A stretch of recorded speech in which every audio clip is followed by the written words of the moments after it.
এই দুর্গাপুজোয় বানিয়ে ফেলো বাড়িতেই কাঁচা গোল্লার রেসিপি, যেটা কিনা দোকানের মতোই স্বাদ দেবে আর মুখে দিলেই মিলিয়ে যাবে। তাহলে চলো দেখে নাও কিভাবে সহজে মেল্ট ইন মাউথ কাঁচা গোল্লার রেসিপি তৈরি করা যায়। প্রথমেই একটা থালাতে 200 গ্রাম মতো ছানা বা পনির নিয়ে নেব। এবার সেটাকে ভালো করে হাতের সাহায্যে মথে নেব বা চেপে চেপে একটু থেসে নেব। কিছুক্ষণ মথে নেওয়ার পর এর মধ্যে এখানে 2 চামচ মতো চিনি দিয়ে দিচ্ছি। তোমরা এখানে চিনির পাউডার ইউজ করতে পারো, আমি গোটা চিনিই দিয়েছি। আর 3 চামচ মতো গুঁড়ো দুধ দিয়েছি।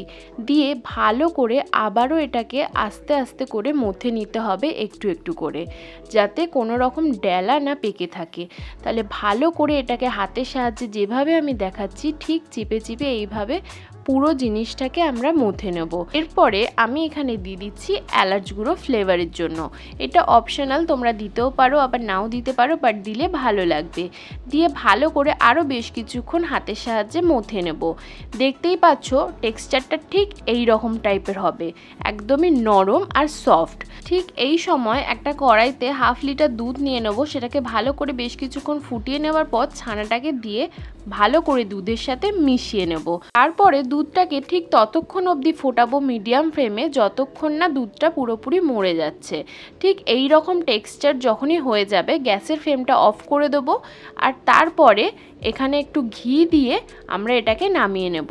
খুব ড্রাই কিন্তু একদমই করবে না, ঠিক এই টেক্সচারেই নামিয়ে নেবে।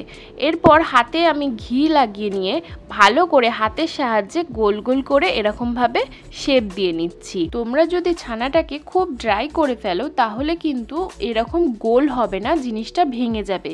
তাই যখনই একদম একটু নরম থাকবে, দুধটা মরে আসবে পুরোপুরি, ঠিক সেই সময় তোমরা নামিয়ে নেবে।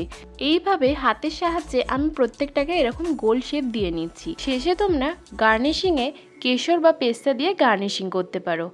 আসলেই কাঁচাগোল্লা কিন্তু পশ্চিমবঙ্গের খুব পুরনো একটা ছানা বেস মিষ্টি, যেটা কিনা দোকানে তো আমরা হামেশাই খেয়ে থাকি, কিন্তু বাড়িতেও যে এত সহজেই বানানো যায় সেটা আজকে তোমাদের সাথে শেয়ার করলাম। তো আজকের রেসিপিটা কেমন লাগলো আমাকে কমেন্ট করে জানিও। আর তুমি যদি মিষ্টি লাভার হও তাহলে এই ভিডিওটা একটা লাইক করে সবার সাথে শেয়ার করে দিও। আর এরকম রেসিপি দেখতে হলে চ্যানেলটিকে সাবস্ক্রাইব করতে একদমই ভুলো না। আবার দেখা হবে খুব শীঘ্রই। টাটা।